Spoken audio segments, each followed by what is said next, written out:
সাল্লাল্লাহু আলাইহি ওয়াসাল্লামের গুণকীর্তন করলে আল্লাহ রাসূল খুশি হন, আল্লাহ খুশি হন।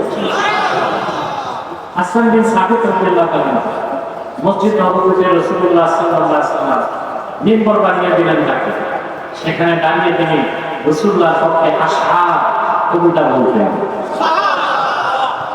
আল্লাহ হাবিব দোয়া করলেন, আল্লাহুম্মা আইয়িদহু বিরূহিল কুদুস। আয় আল্লাহ, আমার প্রশংসায় কাফের মুশরিকদের জবাবে হাসান বিন সাবিত যখন কবিতা বলে, আশহাদ রচনা করে, কবিতা আবৃত্তি করে, নাচ করে, আল্লাহ তুমি হাসানকে জিবরিল দিয়ে সাহায্য করো।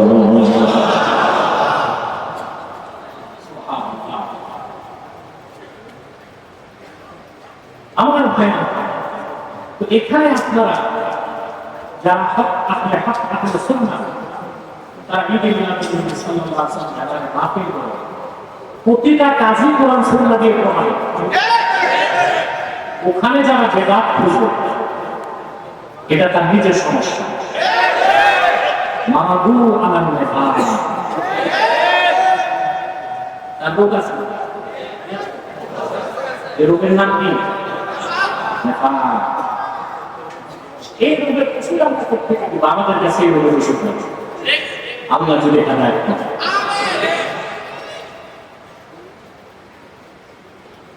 যারা এই কথাগুলো বলে তারা কোন হক মাসলাকিনি মুহাক্কিক কোন আলেম না।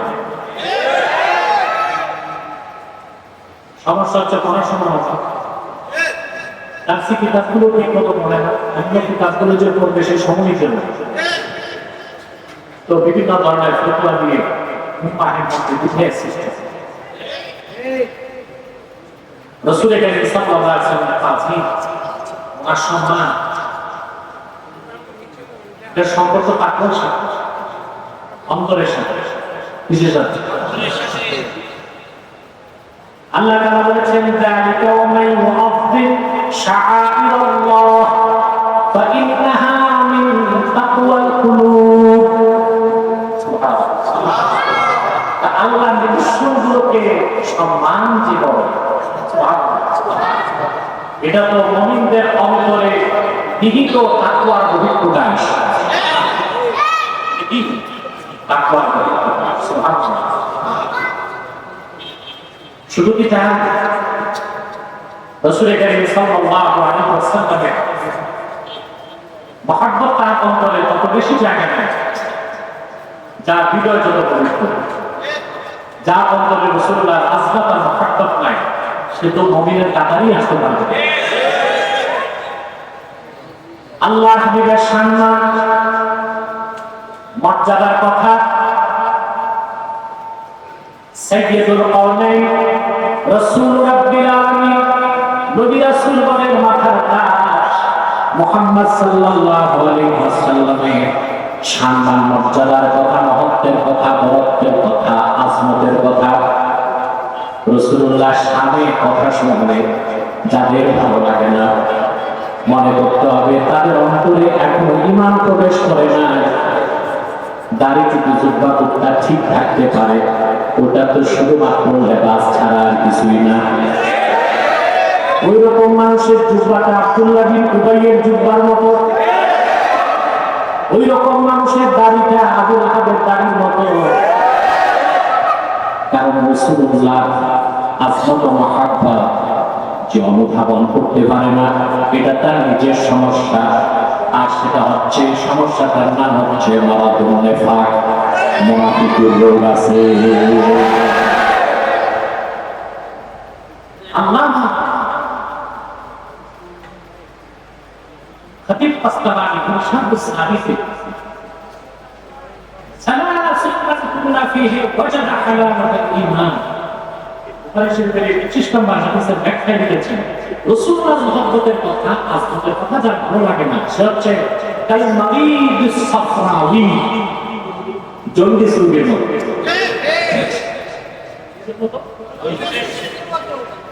জন্ডিস আক্রান্ত রোগী মানুষ, ওর কাছে ভালো ভালো পোলা বস্তু তো ভালো হবে। সমস্যা কি পোলা বস্তু করবা না তার সমস্যা? মাহাব্বতে রাসূল, আজমতে রাসূল, রাফআতে রাসূলের কথা শুনলে কোন ব্যক্তির মধ্যে যদি আবেগ জাগ্রত না হয়, আবেগে পরিবর্তন না আসে, বুঝতে হবে সে হচ্ছে কামারিদুস সাফরাবি, জন্ডিস রোগীর মতো সে হচ্ছে একটা রোগী। তবে তার রোগটা জন্ডিস না, ওই রোগের নাম হচ্ছে নেফাক, মুনাফিক। কি মুনাফিকদেরকে আল্লাহ তাআলা মুমিন বলে স্বীকৃতি দেন না।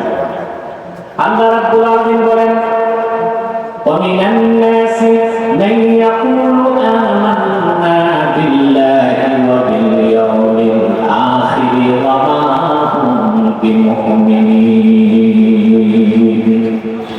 মানুষের মধ্যে এমন কিছু ভাগ্যবিপন্ন মানুষ আছে যারা বলে আমরা মহান আল্লাহর উপর ঈমান এনেছি, আখিরাতে বিশ্বাস করি, আল্লাহ বলেন আমি বলছি, তারা মুমিন নয়। সমস্যা আছে না? কি আছে? মাহাব্বাতু রাসূলিল্লাহ আমরুন মিন উমুরিল ঈমান আল্লাযী লা ইয়াতিম্মুল ঈমান ইল্লা বিহি, আল্লাযী লা ইয়াতিম্মুল ঈমান ইল্লা বিহা। রাসূলুল্লাহ মাহাব্বত, ওটা আজদাত, হৃদয়ে লালন করা, এটা ঈমানের অংশ। এটা ছাড়া ঈমান করতে পারবে পারে? আমার ভাইরা, আল্লাহ রাব্বুল আলামিন সূরা তাওবাতে স্পষ্ট করে দিয়েছেন। সুবহানাল্লাহ, আমার সাথে পড়েন, আউযু বিল্লাহি মিনাশ শাইতানির রাজীম, বিসমিল্লাহির রাহমানির রাহিম, কুল ইন কানা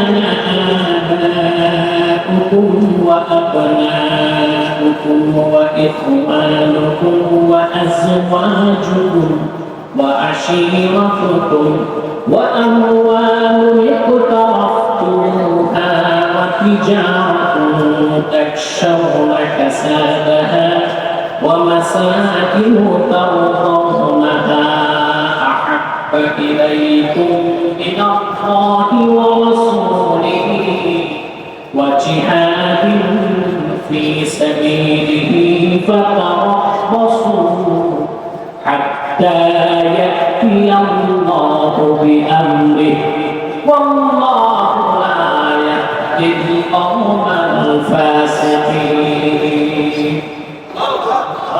আল্লাহ বলেন, প্রিয় হাবিব মুহাম্মদ সাল্লাল্লাহু আলাইহি ওয়াসাল্লাম, আমার পক্ষ থেকে চূড়ান্ত সিদ্ধান্ত জানিয়ে দিন, إن كان آباؤكم وأبناؤكم وإخوانكم وأزواجكم وعشيرتكم, যদি তোমাদের পিতাগণ, তোমাদের সন্তানগণ, তোমাদের ভাইগণ, তোমাদের স্ত্রীগণ, তোমাদের প্রতিবেশীগণ, ঘনিষ্ঠজন যারা,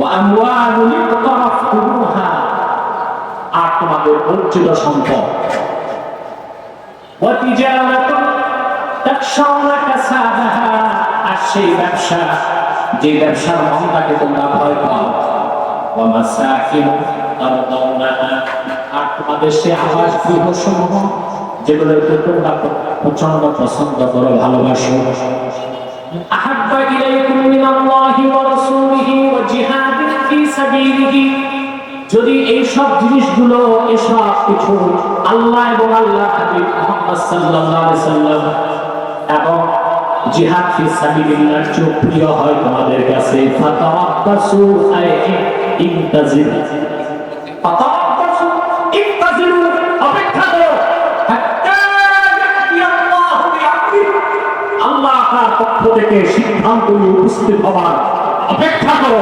তারপরে আল্লাহর পক্ষ থেকে বিপর্যয়, শাস্তি, ধ্বংস, জিল্লাত তোমাদেরকে গ্রাস করবে যদি এ সব কিছু চেয়ে আল্লাহ মুহাম্মদ সাল্লাল্লাহু আলাইহি ওয়াসাল্লাম এবং জিহাদ ফি সাবিলিল্লাহ তোমাদের কাছে অধিক প্রিয় না হয়। সুবহানাল্লাহ। তাফসীরুল কুরতুবী, ইমাম কুরতুবী এর ব্যাখ্যা করতে যে খুব সুন্দর কথা লিখেছেন। তুমি দেখেন আল্লাহ সুবহানাহু ওয়া তাআলা মুহাম্মদ সাল্লাল্লাহু আলাইহি ওয়াসাল্লামকে যারা মুসলমানদের নামাজ পড়ার পরে মদিনা মুনাওয়ারায় হিজরতের নির্দেশ করেছেন, ঠিক না ভাই? আমরা তো জানি, ঠিক না? তুমি দেখেন لما أمر رسول الله صلى الله عليه وسلم بالهجرة من مكة المكرمة إلى المدينة المنورة جعل الرجل يقول لأبيه والأب لابنه والأخ لأخيه والرجل لزوجته إنا قد أمرنا بالهجرة. سبحان الله.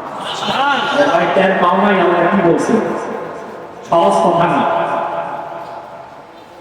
পর্তুগি এখানে কিছু করতে যে আল্লাহ যখন তার হাবিব মুহাম্মদ সাল্লাল্লাহু আলাইহি ওয়াসাল্লামের মাধ্যমে হুকুম করলেন হিজরত করতে, মক্কা থেকে হিজরত করে মদিনাতুল মুনাওয়ারায় মুমিনদেরকে নির্দেশ করলেন চলে যাও। দেখা গেল একই ঘরে পিতা মুসলমান, সন্তান কাফের, স্বামী মুমিন, স্ত্রী কাফের, আপন ভাই একই ঘরে থাকে, একজন কাফের আরেকজন মুশরিক। হিজরত করার মানে হচ্ছে ছেলে বাপকে ছেড়ে দিবে, স্বামী স্ত্রীকে ছেড়ে দিবে, ভাই ভাইকে ছেড়ে দিবে। আল্লাহর নির্দেশ মেনে হিজরত করে মক্কা থেকে মদিনাতুল মুনাওয়ারায় চলে যেতে হবে। এখন পিতা তার সন্তান, সন্তান তার পিতা, ভাই তার ভাইকে, স্বামী তার স্ত্রীকে বলতে থাকে যে এখন তো হিজরত করতে হবে, আর তো সম্পর্ক রাখা যাবে না। মক্কা মুকাররমা থেকে চলে যেতে হবে মদিনাতুল মুনাওয়ারা। فمنهم من تسارع لذلك ومنهم من أبى أن يهاجر. প্রথম চান্সে জলিলুল কদর সাহাবী যারা কামিল ইমানদার, সব ভাই বোন আত্মীয় স্বজন পিতা সব ছেড়ে হিজরত করে বাড়ি ঘর সম্পদ সব ছেড়ে মদিনাতুল মুনাওয়ারায় চলে গেল। আর কিছু মানুষ দেরি করতে লাগে, নিজের ব্যক্তি হিসেবে প্রথম ছিলেন, বাপ কাফের, বাপকে ছাড়বে, স্বামী চিন্তা করতেছেন আমার স্ত্রী তো মুশরিকা কাফের, কেমন বাদ দেবে, হিজরত করলে তো বাদ দিতে হবে। ভাই চিন্তা করতেছে ভাইকে কেমন বাদ দেবে। যাদের দাবি দাবি বাড়ি ঘর ছিল তারা চিন্তা করতেছে বাড়ি ঘরগুলো ফেলে যাবো কি। আল্লাহ রাব্বুল আলামিন তখন ধমক দিয়ে কোরআনের আয়াত নাযিল করে বললেন, ইয়া আইয়ুহাল্লাযীনা আমানু লা তাত্তাখিযু আবাআকুম ওয়া ইখওয়ানাকুম আওলিয়া ইন ইসতাহাব্বুল কুফরা আলাল ঈমান। সুবহানাল্লাহ। আল্লাহ আয়াত নাযিল করে বললেন, হে বান্দাগণ যারা ঈমান করেছো, তোমরা তোমাদের পিতাদেরকে সন্তানদেরকে বন্ধুরূপে গ্রহণ করো না, আপন মনে করো না, যদি তারা ঈমানের উপর কুফরকে প্রাধান্য দেয়। বোঝা যাচ্ছে বাবা হোক, গোষ্ঠী হোক, সন্তান হোক, স্ত্রী হোক, যদি ঈমানকে গ্রহণ না করে কুফরকে গ্রহণ করে কোন মুমিন তার সাথে সম্পর্ক রাখতে পারে? আমরা কি কোরআনের আয়াতের উপর আমল করতে পারছি? আমরা যাদেরকে নেতা মানি তাদের অনেকেই তো মুসলমান, ঈমানের সমস্যা, আকীদার সমস্যা। রাসূলুল্লাহ সাল্লাল্লাহু আলাইহি ওয়াসাল্লাম আমি তো দিনকে পূর্ণাঙ্গ দিন তারা বিশ্বাস করে, সেজন্য তারা চায় ধর্ম আর রাষ্ট্র আলাদা করা, ঠিক না? এর মানে হচ্ছে আল্লাহ রাসূলের শরীয়ত যে পরিপূর্ণ, পূর্ণাঙ্গ, ব্যক্তি জীবন, সমাজ জীবন, রাষ্ট্র জীবন, শিক্ষা জীবন, সাংস্কৃতিক জীবন, ইহকালীন কল্যাণ, পরকালীন মুক্তির জন্য সকল ক্ষেত্রে রাসূলুল্লাহ সাল্লাল্লাহু আলাইহি ওয়াসাল্লাম যে শরীয়ত এনেছেন তাদের পরিপূর্ণ এই বিশ্বাস যার আছে, সে ধর্ম আর রাষ্ট্রকে আলাদা করতে পারে। আপনাদের দেশের অধিকাংশ নেতাই আপনাদেরকে পথভ্রষ্ট করছে। তাদের জন্য জান দিচ্ছেন, মাল দিচ্ছেন, জীবন দিচ্ছেন। আপনার মূল্যবান জীবনের সম্পদ মানব রচিত কোনো তন্ত্র মন্ত্র মতবাদ কিংবা পৃথিবীর কোনো মানুষের জন্য উৎসর্গ হতে পারে না। জীবন যদি দিতেই হয় আল্লাহর জন্য লক্ষ্য করে দিব, জীবন যদি উৎসর্গ করতে হয় রাসূলুল্লাহর জন্য উৎসর্গ করতে হবে। এটাই মুমিনের কাজ। এই আয়াত নাযিলের পর বাকিরা অভিযোগ করছে, তারপরে কিছু রয়ে গেছে। কথা বুঝতেছে? আল্লাহ রাব্বুল আলামিন তখন চূড়ান্ত আয়াত ঘোষণা করে নাযিল করলেন, قل إن كان آباؤكم وأبناؤكم وإخوانكم وأزواجكم وعشيرتكم وأموال اقترفتموها وتجارة تخشون كسادها ومساكن ترضونها أحب إليكم من الله ورسوله وجهاد في سبيله فتربصوا حتى يأتي الله بأمره والله لا يهدي القوم الفاسقين. الله চূড়ান্ত ঘোষণা করলেন মুহাম্মদ সাল্লাল্লাহু আলাইহি ওয়াসাল্লাম, বলে দিন যদি তোমাদের পিতাগণ, তোমাদের সন্তানগণ, তোমাদের ভাইগণ, তোমাদের স্ত্রীগণ, তোমাদের কুটির কৃষিগণ, তোমাদের ব্যবসা, তোমাদের অর্জিত সম্পদ, তোমাদের বাড়িঘর, সবকিছুকে যদি আল্লাহ তার রাসূল অধিক প্রিয় না হয়, আল্লাহ করে ঘোষণা করছেন, তাহলে তোমরা মুমিন না ফাসিক।